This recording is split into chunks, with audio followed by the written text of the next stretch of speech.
Three Parables, a spiritual short story by Leo Tolstoy. The first parable. A weed had spread over a beautiful meadow, and in order to get rid of it, the tenants of the meadow mowed it, but the weed only increased in consequence.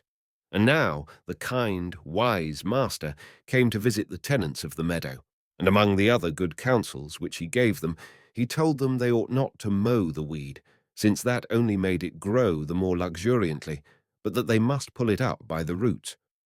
But either because the tenants of the meadow did not, among the other prescriptions of the good master, take heed of his advice not to mow down the weed, but to pull it up, or because they did not understand him, or because, according to their calculations, it seemed foolish to obey. The result was that his advice not to mow the weed but to pull it up was not followed, just as if he had never proffered it, and the men went on mowing the weed and spreading it. And although, during the succeeding years, there were men that reminded the tenants of the meadow of the advice of the kind, wise master, they did not heed them, and continued to do as before, so that mowing of the weed as soon as it began to appear became not only a custom, but even a sacred tradition, and the meadow grew more and more infested. And the matter went so far that the meadow grew nothing but weeds, and men lamented this, and invented all kinds of means to correct the evil. But the only one they did not use was that which had long ago been prescribed by their kind, wise master.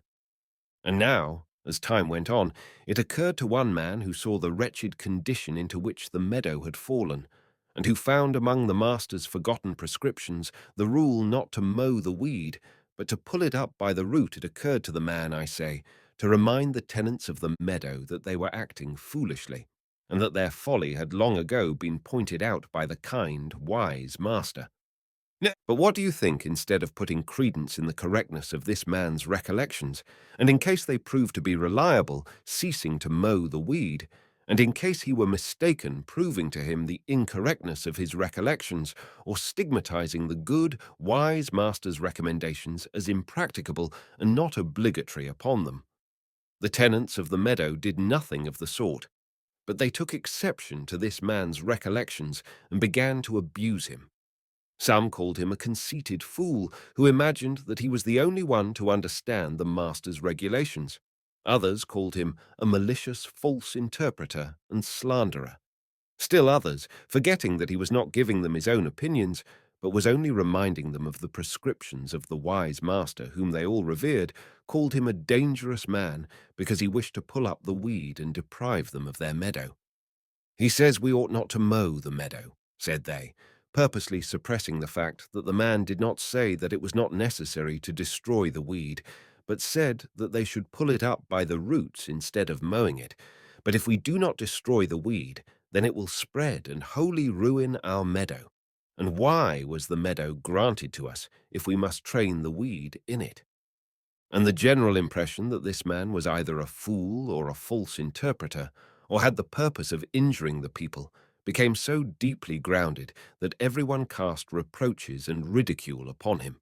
And however earnestly he asseverated that he not only did not desire to spread the weed, but on the contrary considered that the destruction of the weed was one of the chief duties of the agriculturist, just as it was meant by the good, wise master whose words he merely repeated, still they would not listen to him because they had definitely made up their minds that he was either a conceited fool, misinterpreting the good, wise master's words, or a villain trying to induce men not to destroy the weeds, but to protect and spread them more widely.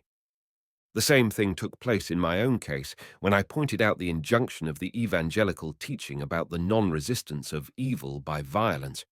This rule was laid down by Christ, and after him in all times by all his true disciples.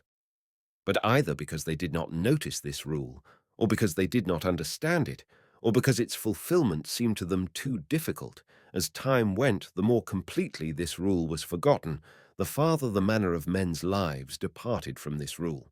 And finally, it came to the pass to which it has now come that this rule has already begun to seem to people something new, strange, unheard of, and even foolish.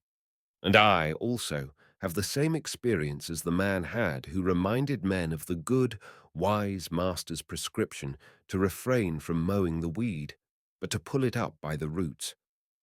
As the tenants of the meadow purposely shut their eyes to the fact that the council was not to give up destroying the weed, but to destroy it by a different method, and said, "We will not listen to this man.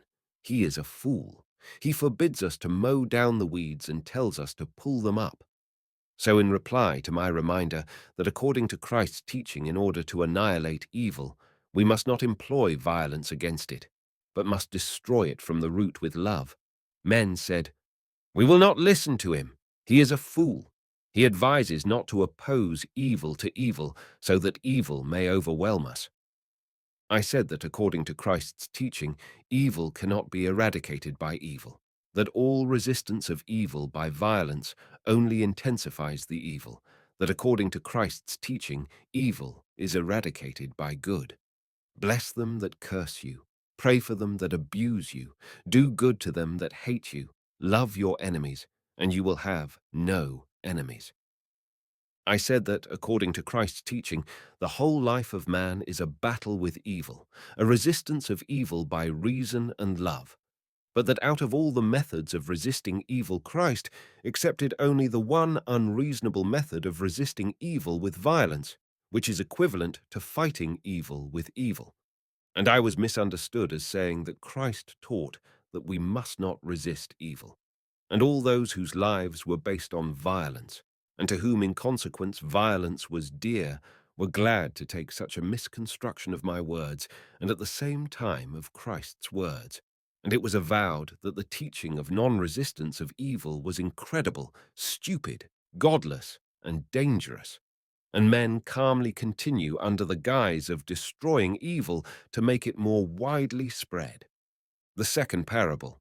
Men were trafficking in flour, butter, milk, and all kinds of foodstuffs, and as each one was desirous of receiving the greatest profit and becoming rich as soon as possible, all these men got more and more into the habit of adulterating their goods with cheap and injurious mixtures.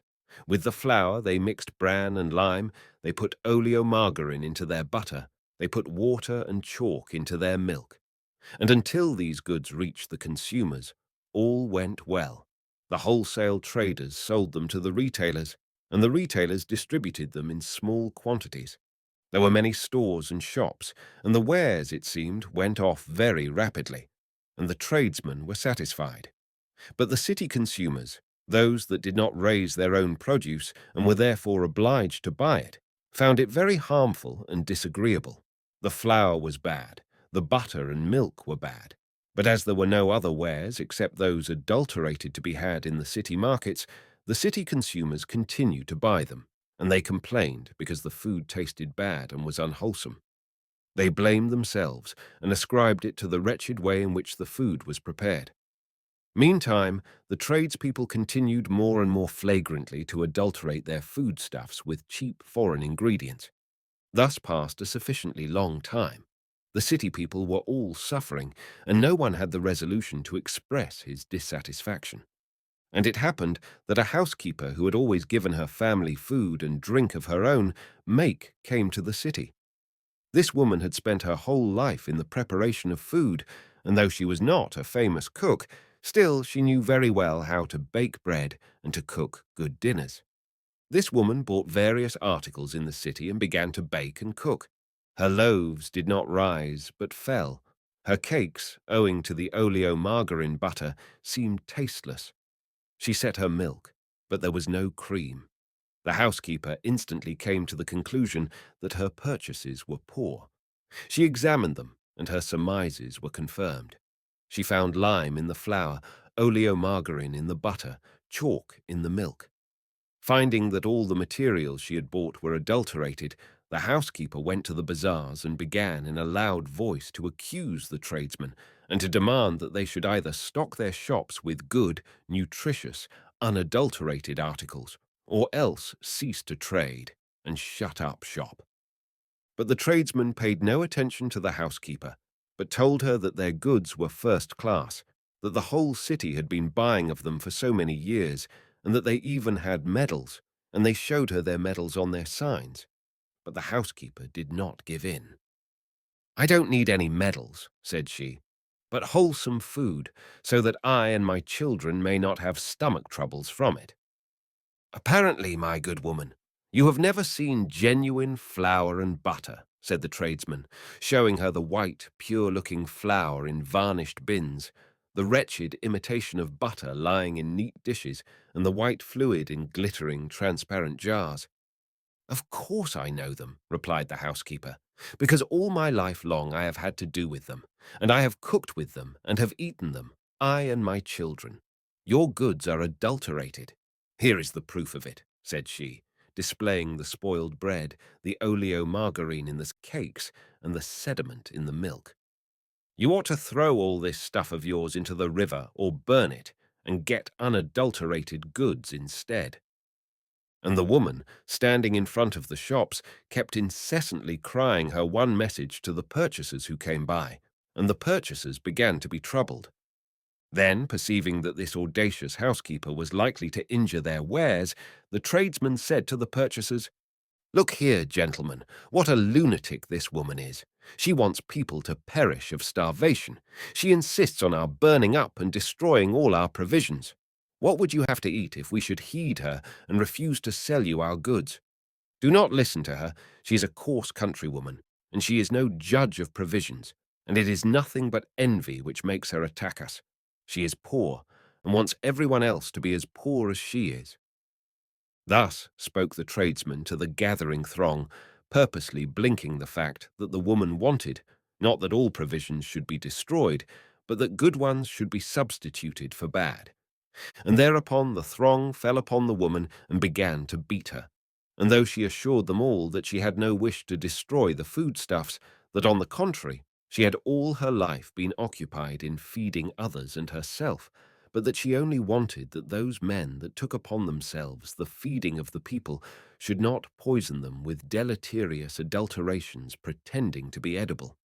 Though she pleaded her cause eloquently, they refused to hear her because their minds were made up that she wanted to deprive people of the food which they needed. The same thing has happened to me in regard to the art and science of our day. All my life long I have been fed on this food, and to the best of my ability I have attempted to feed others on it. And as this for me is a food and not an object of traffic or luxury, I know beyond a question when food is food and when it is only a counterfeit. And now, when I made trial of the food, which in our time began to be offered for sale in the intellectual bazaar under the guise of art and science, and attempted to feed those dear to me with it, I discovered that a large part of this food was not genuine.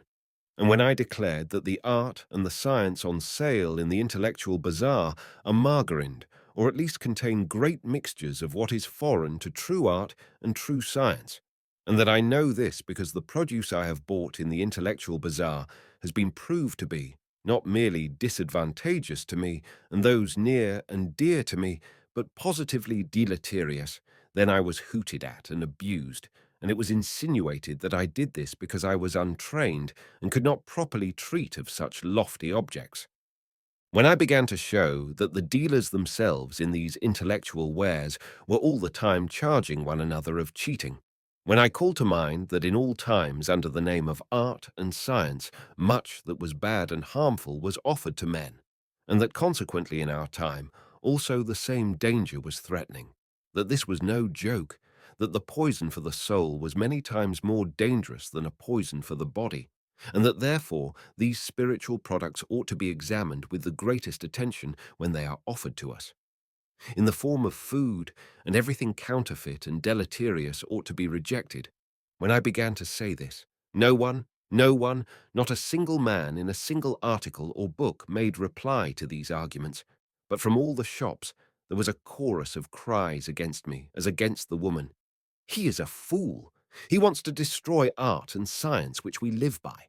Beware of him and do not heed him. Hear us, hear us. We have the very latest foreign wares." The third parable. Travelers were making a journey, and they happened to lose their way, so that they found themselves proceeding, not on a smooth road, but across a bog, among clumps of bushes, briars, and fallen trees, which blocked their progress. and even to move grew more and more difficult. Then the travelers divided into two parties.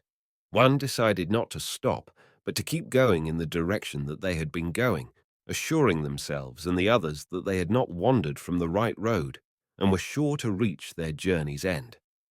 The other party decided that, as the direction in which they were now going was evidently not the right one, otherwise they would long ago have reached the journey's end, it was necessary to find the road, and in order to find it, it was requisite that without delay they should move as rapidly as possible in all directions. All the travelers were divided between these two opinions. Some decided to keep going straight ahead, the others decided to make trials in all directions. But there was one man who, without sharing either opinion, declared that before continuing in the direction in which they had been going, or beginning to move rapidly in all directions, hoping that by this means they might find the right way, it was necessary first of all to pause and deliberate on their situation, and then, after due deliberation, to decide on one thing or the other. But the travellers were so excited by the disturbance, were so alarmed at their situation, they were so desirous of flattering themselves with the hope that they had not lost their way, but had only temporarily wandered from the road, and would soon find it again. And, above all, they had such a desire to forget their terror by moving about, that this opinion was met with universal indignation, with reproaches, and with the ridicule of those of both parties. "It is the advice of weakness, cowardice, sloth," they said. "It is a fine way to reach the end of our journey, sitting down and not moving from the place," cried others. "For this are we men, and for this is strength given us, to struggle and labor, conquering obstacles, and not pusillanimously giving in to them," exclaimed still others.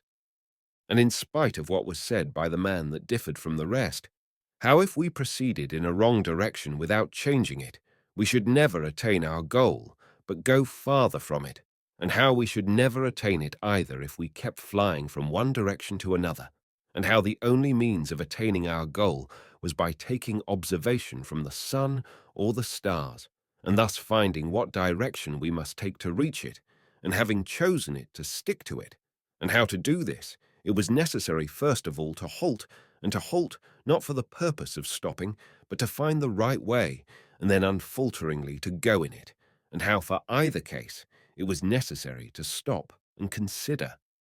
In spite of all this argument, they refused to heed him, and the first division of the travellers went off in the direction in which they had been going, and the second division kept changing their course, but neither division succeeded in attaining their journey's end, but up to the present time, moreover, they have not yet escaped from the bushes and the briars, but are still lost.